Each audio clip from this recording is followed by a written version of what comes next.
નિયત સમય અગાઉ ગેટ ખોલવામાં નહીં આવે તેવા દાવા વચ્ચે જય ગિરનારીના નાદ સાથે લીલી પરિક્રમાનો 42 કલાક પૂર્વે પ્રારંભ। મણિપુરમાં પોલીસ સ્ટેશન પર હુમલો કરવા આવેલા 11 કુકી ઉગ્રવાદીઓ ઠાર। વિદેશ મંત્રી એસ જયશંકરને વિશ્વાસ, અમેરિકી ચૂંટણીમાં ટ્રમ્પની વાપસીથી દુનિયા ભલે ચિંતિત, ભારતને ચિંતા નહીં। જસ્ટિસ સંજીવ ખન્નાએ 51માં મુખ્ય ન્યાયાધીશના શપથ ગ્રહણ કર્યા। સીજીઆઈ ખન્ના પહેલા જ દિવસે એમએસએમઈની સુનાવણી વખતે વકીલ મેથ્યુઝ પર ભડક્યા।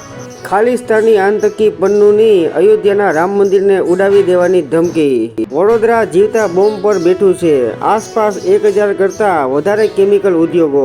ફ્લાઇટમાં વધુ એકવાર બોમ્બની ધમકી મળતા દોડધામ। ઇન્ડિગોની ઇન્ટરનેશનલ ફ્લાઇટના વોશરૂમમાં બોમ્બ લખેલી ચિઠ્ઠી મળી। આ જ સપ્તાહમાં વધુ 40,000 ટન ડીએપી ખાતર ઉપલબ્ધ થશે।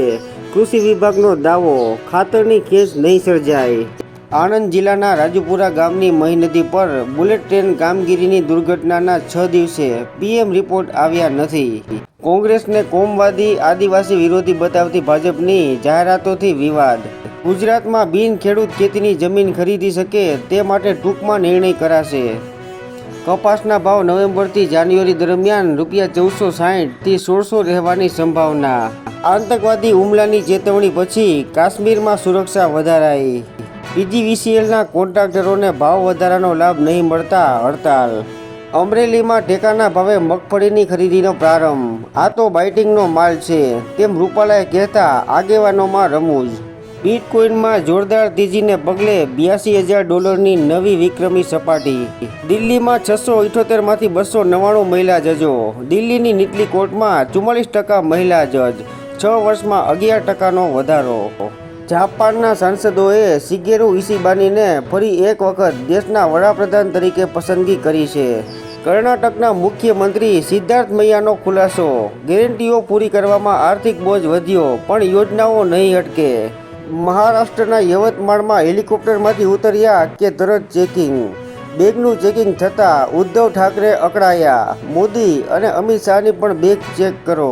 ઝારખંડમાં જામુમોનો ચૂંટણી ઢંઢેરો જાહેર, ખેડૂતોને વ્યાજ વગરની લોન।